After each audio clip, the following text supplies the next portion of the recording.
Okay, so I came back to town and sold some stuff. We're gonna talk to Sybil Hart here.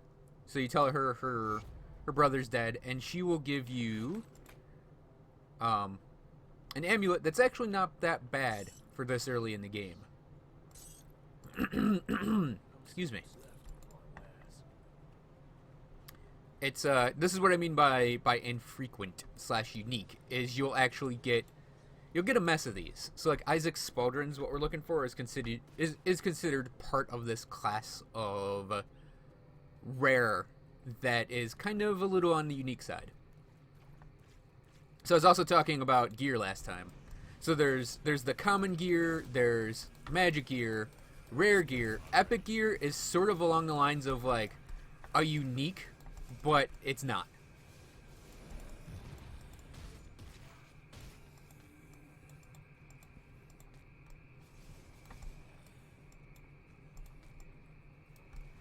Um, Epics are like some have names, some are named items, some aren't. So I grabbed that Soul's Touch, out of like a journeyman's pack of all things. And Soul's Touch is a pretty nice one actually, very very early on. Gives your hands a unique look. Looks like you have Aether hands. And we'll get Isaac's shoulder pads in a bit. But first I'm going to go grab another devotion shrine because it's right here.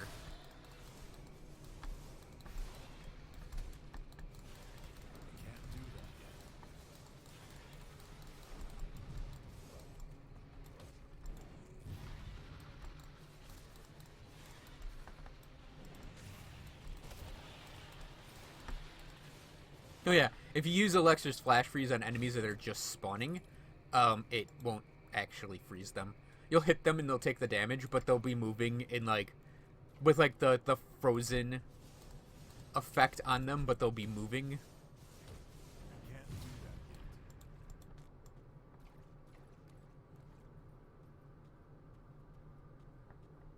So Cavern here is where we find our second devotion shrine.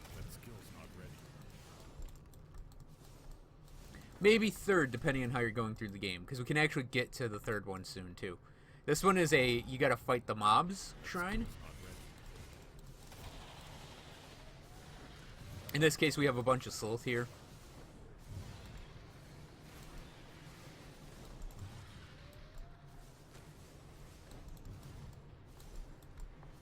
And we attracted some Rift Hounds because that happens.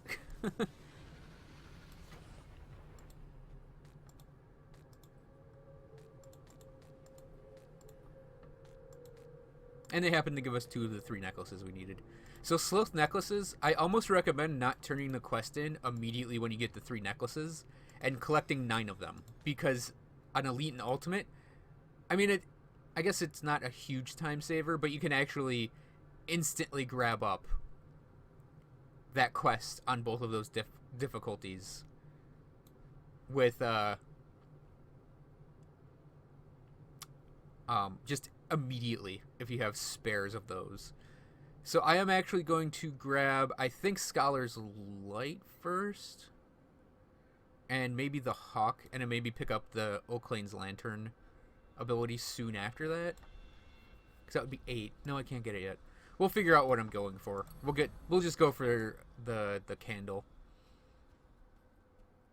The candle right now, only because I don't know which devotion abilities are going to work well with the build idea I have. Probably Blizzard would work pretty well, but even then it's like, oh, no. That's what I want to do. Never mind. I figured it fell together in my brain.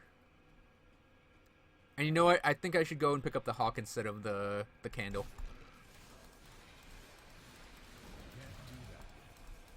There's our third necklace, but like I said, I think I'm actually going to hold off on turning the quest in. And those will actually drop before you pick the quest up. So you don't even need to talk to those rovers yet to get that quest. And then you can just pick those up as you go. I actually think I have a character that has way more than 9 of them too.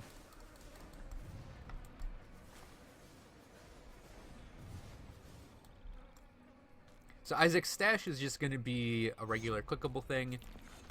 Find it, you'll get the experience. There's going to be stuff in here, but you also get his shoulders, which which are actually fairly good early on.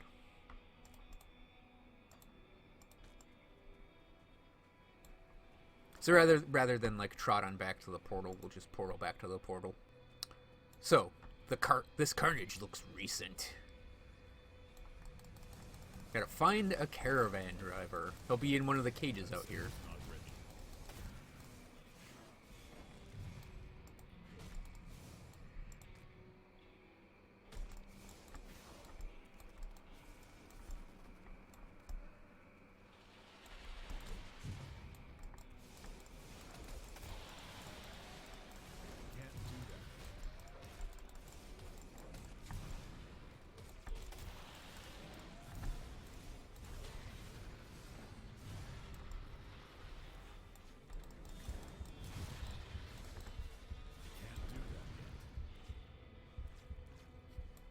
So, I don't know if this is just me that this happens to a lot, but I almost always go down and to the right, and he's there. It's rare for him to not be in this particular cage. So break open the cage. There's a Rift Hound in there with him. And, you can pretty much just talk through it. You'll Rift Warp him back. Okay. So, we've hit level 10. And what this means is we can pick a secondary class. Well, just second class. It's not really secondary. You pick the class, and it functions exactly as your first class choice did. You have full access to everything. All the abilities function fully. You got to build up your mastery, obviously. And depending on your class choice, it'll give you a new name, technically, for the class combos. So, for the Arcanist, by example, an Arcanist soldier is a battle mage. An Arcanist demolitionist is a sorcerer. An Arcanist occultist is a warlock. An Arcanist nightblade is a spellbreaker. And an Arcanist shaman is a druid. You don't have to pick a secondary class, and you can hold off on picking the second class pretty much till the end of the game. But I don't know that there's any builds or any reason to stick with just a class. Picking a second class gives you so many more options to expand and build on your character that I don't think there's any reason to stay as just, say, an Arcanist. Additionally, each point you put in your mastery gives you physique, cunning, spirit, health, and energy. So having two of those classes, like, I'm going to go into Arcanist all the way, but that's not going to give me a whole lot of physique to work with, because Arcanists get a lot of spirit over physique and cunning. Shaman gets a lot of physique, and then, some cunning and spirit. So this can actually shore up my weaker physique from the Arcanist class. And I'm actually going to take it all the way to get Maelstrom here attached to Wind Devils, because I think that's going to be my other main ability. And that's actually going to give me quite a bit of physique. The other advantage is by combining classes, you get the benefits of both classes. So in the case of, say, if you're making a battle mage, you can actually pick up military conditioning, and, like, say, you'll pick up military conditioning and veterancy and all these abilities that will shore up and provide their own unique benefits to your class combinations. So my main character that I play a lot is a sorcerer. So he uses Albrecht's Aether Ray in the Arcanist tree, but he heavily uses flashbangs and the canister bomb with the concussive bomb transmuter. That's because this provides a stun, and this confuses and weakens the enemies, so he can actually hurt them better. In the case of, say, the shaman combination we're going to do, I want to pick up the Wind Devil ability, because the Wind Devils, they deal damage in and of themselves, but they also put impaired aim on the enemies, so they has less of a chance to hit us. But also on this part, the Raging Tempest part, we reduce the target's elemental resistances with Wind Devils and slow them. So it's a good control element to the build. And because Trojan Sky Shards deals 2 of the 3 elemental types, it will deal more damage to enemies that have been hit by the Wind Devil first. There's also, say, and we're going to probably just immediately try to pick this up.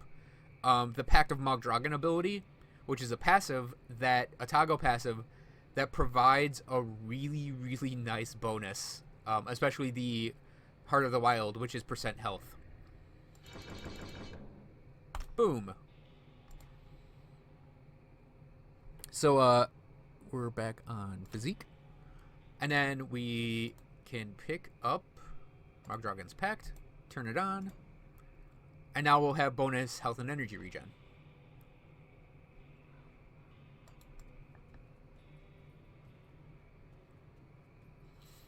And I'll also note that classes, there are no gear restrictions really for the classes themselves. There are abilities that have restrictions. So I'll point this out right now. Under the Shaman, Primal Strike can only be used with a two-handed melee or two-handed ranged weapon. On the Arcana side of things, Albrecht's Aether Ray and, say, Devastation require you to have a caster offhand to use. So there are gear restrictions on abilities, but you can pretty much equip any gear you want, regardless of what your class combos are. And obviously, because I'm doing a castery character, we'll generally want to stick to more castery weapons and use a caster offhand.